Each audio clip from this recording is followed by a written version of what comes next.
Olá, alunos, tudo bem? Aqui é o professor Luciano, tá? Tomara que todos estejam bem, tá? Eu vou passar para vocês aqui mais uma atividade para vocês fazerem em casa, né? Estou morrendo de saudade, queria estar com vocês na sala de aula, porém, por conta dessa pandemia, estamos adaptando-se com essa tecnologia, tá? Vamos falar um pouco da expansão do descobrimento dos portugueses por conta das grandes navegações, tá? Vou falar um pouco do panorama da Europa no século XV, tá? A Europa ela passava por uma grande crise no século XIV, tá? A Europa tinha grande necessidade de alguns produtos, alguns serviços como cereais, né? Precisava também de metais preciosos, né? Para cunhar moedas. Não era uma região muito rica nisso, né? A Europa para metais assim não tem muitos, o continente europeu, tá? Eles queriam novos mercados para poder negociar suas mercadorias ali, né? Lógico, novos mercados, novas riquezas, né? Novas rotas comerciais, né? Porque o principal comércio é de especiarias na Ásia com os turcos, né? Turcos não, minto, com os indianos, com a Índia, tá? Então eles tiveram que procurar novos caminhos para chegar lá, tá?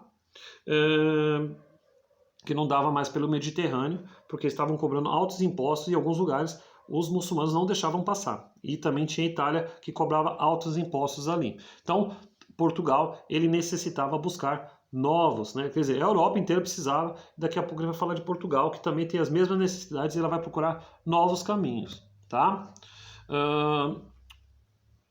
Tal como a Europa, falei para vocês, Portugal, né? Ele precisava também de riqueza, novos mercados, novas rotas de comércio e também novos metais preciosos, tá?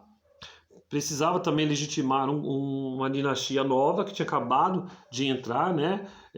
Na Revolução de 1383 até 1835, 2 anos de revolução, e aí entrou o De Aves, que foi manter a jovem nobreza aí da dinastia. Então eles precisavam mostrar serviço para a comunidade, para o país. Tá? Como era o mundo no início do século XV, né? O século XV é um século de mudanças, né? O século que a gente chama de século do Renascimento, tá? As pessoas vai cair aquelas questões mitológicas, né? Do extraordinário para a ciência. Então a ciência vai tomar lugar do fantasioso e do mitológico, de questões que não tinham respostas pela ciência, tá certo, gente? E aí, gente, voltando a falar das condições portuguesas, que Portugal vai ser um dos primeiros países a desbravar os mares, mas tem um motivo. Primeiro, né, a costa marítima e os portos portugueses eram bem privilegiados, de boca assim para frente para o Oceano Atlântico, tá? O conhecimento também, como falei para vocês, o conhecimento de técnicas,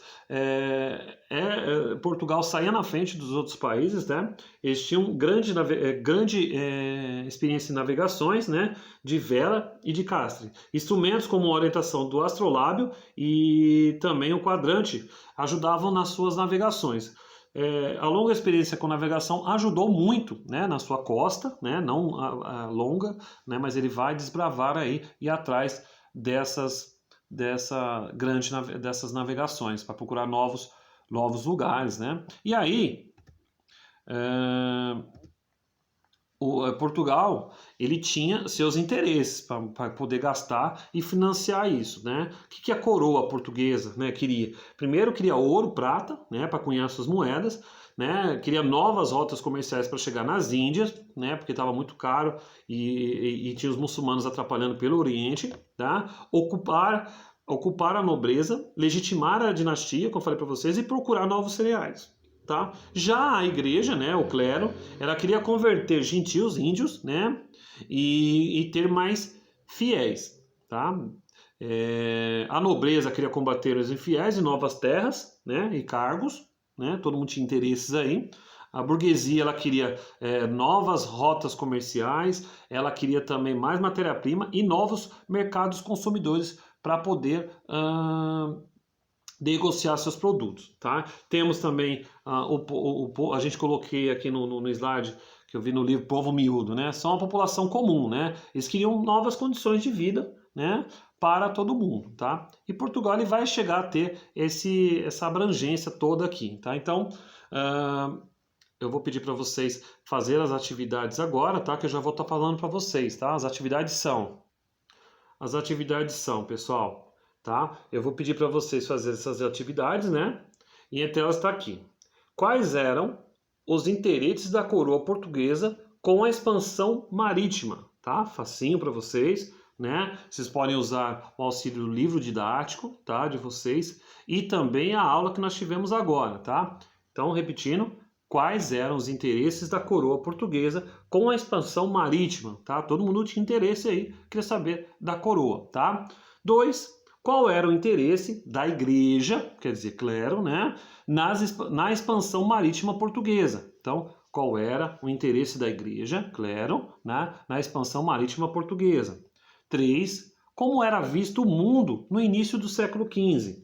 Como era visto o mundo no início do século XV, tá? Vai haver aí uma grande diferença, né, dos séculos anteriores para esse, tá?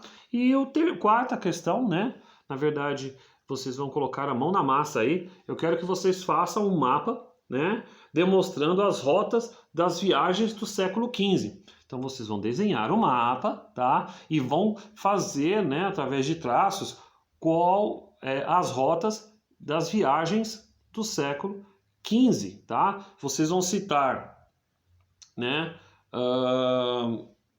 Deixa eu lembrar aqui. Vocês vão citar Bartolomeu Dias, Vasco da Gama e Pedro Álvares Cabral, certo? Repetindo, vocês vão usar as rotas de Bartolomeu Dias, Vasco da Gama e Pedro Álvares de Cabral. Tava colando aqui, viu, gente?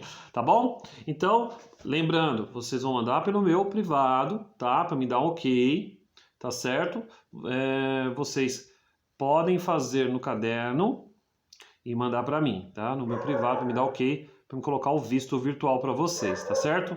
Qualquer dúvida eu vou estar à disposição, tá bom? Tomara que todo mundo esteja bem. Um abraço a todos. Tchau, tchau.